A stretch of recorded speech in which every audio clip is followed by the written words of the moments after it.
Hello. కానమూకు కథావచనం మోహనవచనం పరిజ్ఞాన హితబాండం నిత్య చదువరి శ్రోతలకు ఆహ్వానం నమస్కారం. చదవదగునెవరు రాసిన తదుపరి చదివిన వెంటనే మరువక పలువురికి వినిపింపబూనిన అది ఏ పరిజ్ఞాన హితబాండమౌపో మహిళ మోహనవచనమై విరాజిల్లు. పరిజ్ఞాన హితబాండం లక్ష్యం ప్రతివారీ సమాచార హక్కు. ఆస్ఫూర్తితోనే ఇప్పుడు మిత్రులు డాక్టర్ కె భీమారెడ్డి వారి విరచిత ఆలోచన కోణం సమాజం, కుటుంబం, వివాహం అనేటువంటి ఈ అంశాన్ని మన కానమోకు కథావచనం శ్రోతలకు మీ కానమోకు స్వరంలో ఇప్పుడు వినిపిస్తాను, వినండి. సమాజం, కుటుంబం, వివాహం, డాక్టర్ కె భీమారెడ్డి వారి ఆలోచన కోణాన్ని మన కానమోకు కథావచనం శ్రోతలకు వినిపిస్తాను, ఆలోచించండి. ఇక అంశంలోకి ప్రవేశిద్దాం. ప్రస్తుత పరిస్థితుల్లో కుటుంబ వ్యవస్థ కూలిపోవటానికి కారణం ఏమిటి? ఈ ప్రశ్న వేసిన వారి అవగాహనలో కొంత లోపం ఉంది. పెళ్ళి వ్యవస్థని వారి కుటుంబ వ్యవస్థ అనుకుంటున్నట్లు ఉంది. కానీ పెళ్ళి వేరు, కుటుంబం వేరు. పెళ్ళి అనేది ఒక మత క్రతువు. ఎవరు ఎవరికి ఏమవుతారు అనే విషయంలో ఒక స్థిరమైన అవగాహన, అదే ఫిక్స్డ్ అండర్స్టాండింగ్ కోసం ఫలానా వారు మొగుడు పెళ్ళాలహో అని బట్టబయలుగా చాటింపు వేయడం కోసం సమాజం ఆమోదించిన సంకేతాత్మక తంతు, సింబాలిక్ రిచువల్. కుటుంబం అనేది ఒక ప్రాథమిక సామూహిక సామాజిక రూపం, బేసిక్ సోషల్ ఎంటైటీ. అంటే కొంతమంది వ్యక్తులు కలిసి ఒకే ఇంట్లో కాపురం ఉండటం. కుటుంబం అంటే స్థిరమైన శారీరక సంబంధం లేక రక్త సంబంధాన్ని కలిగి ఉండి ఒకరి బాధ్యత ఒకరు తీసుకుంటూ ఒకే ఇంట్లో నివాసం ఉండే మనుషుల మొత్తం. కొన్నిసార్లు ఒకే ఇంట్లో ఉండకపోయినా కుటుంబ సభ్యులుగానే మిగులుతారు. ఆ కుటుంబ సభ్యుల్లో భాగంగా అంటే మనిషికి మనిషితో అవసరం ఉన్నంతకాలము సమాజము ఉంటుంది. దానికి మూలమైన దాని సూక్ష్మరూపమైన కుటుంబం కూడా నిలిచే ఉంటుంది. ఓ కుటుంబంగా కలిసి ఉండాలంటే పెళ్ళి అక్కర్లేదు. ముఖ్యంగా చాటింపేసినా వెయ్యకపోయినా ఎవడు వినిపించుకొని పట్టించుకొని మిలియన్లాది మంది కాపురం ఉండే మహానగరాల్లో పెళ్ళి కేవలం తమ ఆత్మతృప్తి కోసమో లేదా చట్టపర లాభాల కోసమో తప్ప ఒక జంట ప్రేమతో కలిసి ఉండటానికి అది చేసే దోహదం ఏమీ లేదు. పైపెచ్చు ఎక్కువ మంది విషయంలో పెళ్ళి అనేది ప్రేమగ్నం, లవ్ కిల్లర్ కూడాను. ప్రేమ భగ్నం అన్నమాట అది. కనుక పెళ్ళి లేకపోయినా కుటుంబం ఉంటుంది. పెళ్ళి చేసుకోకపోయినా ఆడ మగ కలుసుకుంటూనే ఉంటారు, పిల్లల్ని కంటూనే ఉంటారు, పెంచుతూనే ఉంటారు. వారు సాంప్రదాయిక అర్థంలో ఇన్ ది ఫార్మల్ సెన్స్ ఆలుమగలు కాకపోవచ్చు, కలకాలం కలిసి ఉండకపోవచ్చు. వారి భాగస్వాములు ప్రతి కొన్నేళ్లకి మారిపోతూ ఉండొచ్చు. అయినా వారు కలిసి ఉన్నంతకాలము ఆచరణాత్మకంగా ఒక కుటుంబమే అవుతారు. ఇకపోతే పెళ్లి వ్యవస్థ కూలిపోవటం సంగతి మనం పరిశీలిస్తే ఈ విషయంలో ఈ తరం వాళ్ళు వాళ్ళ ధోరణి ఎలా ఉన్నా మా తరం వాళ్ళం కనుక ఈ విషయాన్ని ముచ్చటించుకోవటానికి మొదలు పెడుతున్నాను. మానవ సమాజంలో 16 ఏళ్ల వయసు దాటాక మగవాళ్ల మీద శారీరక మానసిక ఒత్తిళ్ళు మిక్కిలి తీవ్రంగా ఉంటాయి. ఎంత తీవ్రంగా ఉంటాయంటే చాలామంది మగవాళ్ళు ఆ తీవ్రత దెబ్బకి 40 నుంచి 50 సంవత్సరాలు వచ్చే వరకు అప్పటికి ఆరోగ్యపరంగా డీలా పడిపోతారు. సగటు మగవాడికి ఉదయం లేచినప్పటి నుంచి జీవితమంతా శత్రుమయం. అతను ఎంత మంచివాడైనా ఏమి లాభం లేదు. అతను ప్రతి ప్రేమని కష్టపడి డబ్బిచ్చి కొనుక్కోవాల్సిందే తప్ప అతన్ని ప్రేమించేవాళ్ళు ఎవరూ లేరు, ఉండరు. ఆ క్రమంలో అతను తనను ప్రేమించే సమాజంతో పోరాటం కోసం ప్రేమించని సమాజంతో పోరాటం కోసం, దాని కుట్రల్ని కుతంత్రాల్ని ఎదుర్కోవటం కోసం మనఃకాఠిన్యాన్ని అలవరుచుకుంటాడు. అంటే ఏ మగవాడు పుట్టుకతో కఠినుడు కాడు, అతని పరిస్థితులే అతన్ని రాయిని చేస్తాయి. అసలు కథ ఇక్కడే మొదలవుతుంది. అలాంటి బలమైన మగవాళ్ళు, రాళ్లలా నిలబడగల మగవాళ్ళంటే ఆడవాళ్ళకి చాలా చాలా ఇష్టం. కానీ ఒకవేళ అతను ఆ బలాన్ని తన మీద ప్రయోగిస్తే, అతను తన కాఠిన్యాన్ని తన పట్లనే చూపితే అది మాత్రం చాలా చేదవుతుంది. కానీ ఇంటి బయట ఒకలా ఉండటానికి అలవాటు పడ్డవాడు ఇంటి లోపల మరోలా ఉండలేడు. ఇది మానవ బలహీనత. ఇది వరకు ప్రేమను రుచి చూసిన వారు మాత్రమే ఇతరులకు కూడా దాన్ని రుచి చూపగలరు.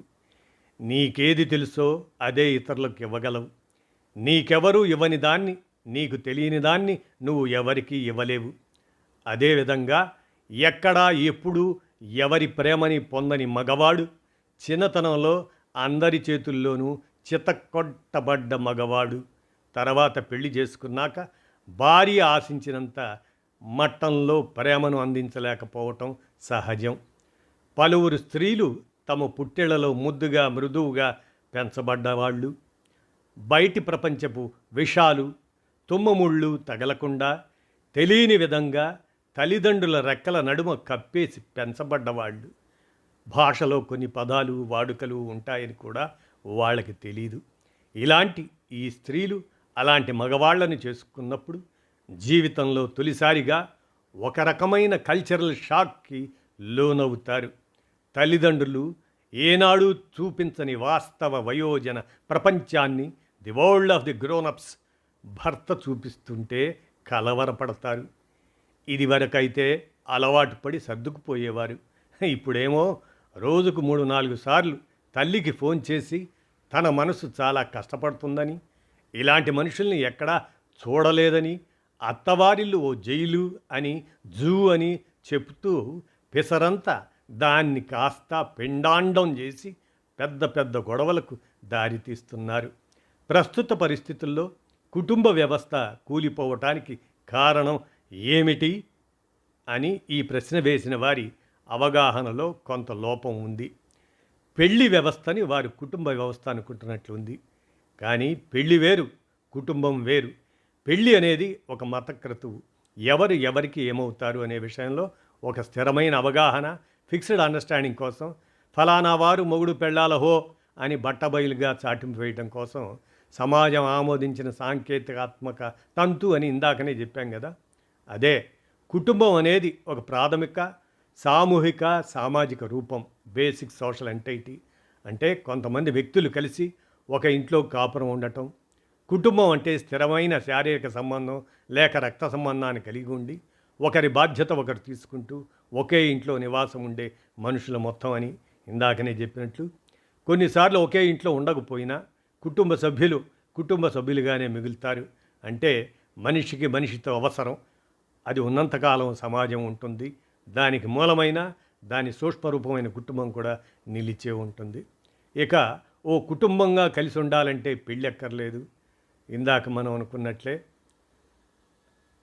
ఈ తంతు ఇవన్నీ కూడా పెళ్ళి లేకపోయినా కుటుంబం ఉంటుంది, పెళ్ళి చేసుకోకపోయినా ఆడామ్మగా కలుసుకుంటూనే ఉంటారు, పిల్లలు కంటూనే ఉంటారని ఇందాకనే చెప్పుకున్నాం కదా.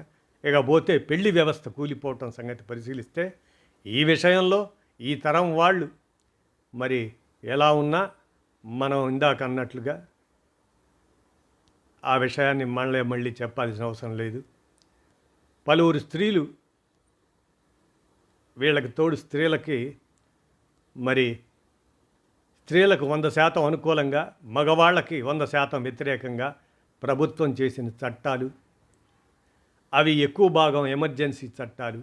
అంటే ఒక స్త్రీ దారి తెన్ను తోచని అత్యంత ఘోర నిస్సహాయ పరిస్థితిలో పడిపోతే తప్ప ప్రయోగించకూడని చట్టాలు అవి. సాధారణ పరిస్థితుల్లో నొక్కకూడని ప్రమాదకర మేటలు అవి. కానీ కొందరు అపరిణత స్త్రీలు, వారి దగ్గరి చుట్టాలు వాటిని విచక్షణారహితంగా ఎడాపడా ఎప్పుడు పడితే అప్పుడు ఎవరి మీద పడితే వారి మీద ప్రయోగిస్తున్నారు. అలాంటి వారికి తోడ్పడి సెటిల్మెంట్లలో వాటా దొరికితే కొట్టేయడానికి ప్రొఫెషనల్ మాఫియాలు కూడా పోగయ్యాయి. ఒక తప్పుడు కేసు బయటకు వస్తే అది ఆఫీసులోనూ ఇంటి చుట్టుపక్కల చుట్టాల్లోనూ వెరసి కనీసం 100 కుటుంబాల వారు ఏళ్ల తరబడి మాట్లాడుకునే అంశమవుతుంది. 99 మంది స్త్రీలు మంచివారే అయినా కేవలం ఒకే ఒక్క తప్పుడు కేసు మగజాతి మొత్తాన్ని భయసందేహాలకు లోను చేస్తుంది.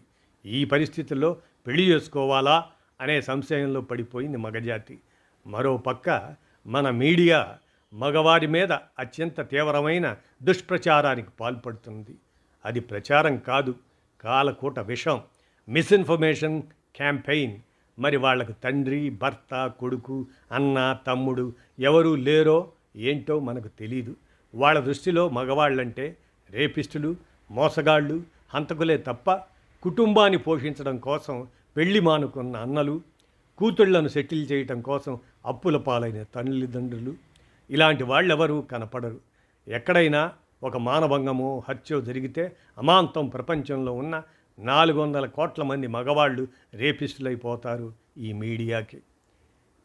ఇక ఈ నరం లేని నాలుకల దొంగ మీడియాకి అనవసరంగా విలువిచ్చి నమ్మేసి చాలామంది ఆడపిల్లలు మగజాతి మీద ద్వేషం పెంచుకుంటున్నారు. వాళ్ళు కూడా పెళ్లి చేసుకోవాలా వద్దా అనే సంశయంలో పడుతున్నారు. అలాగని ఆడవాళ్ళని వదులుకోవడానికి మగవాళ్ళు కానీ, మగవాళ్ళని వదులుకోవడానికి ఆడవాళ్ళు కానీ సిద్ధంగా లేరు. అది జరగదు. అందుకని మధ్య మార్గాలు వెతుక్కుంటున్నారు. దాన్ని మీరు కుటుంబ వ్యవస్థ కూలిపోవటం అంటున్నారు. కాదని నేను అంటున్నాను. భవిష్యత్తులో ఇప్పుడంత స్థాయిలో పెళ్ళిళ్ళు జరగకపోవచ్చు. 10% మంది మాత్రమే పెళ్లి చేసుకోవచ్చు. మిగతా 90% మంది సహజీవనం చేయొచ్చు.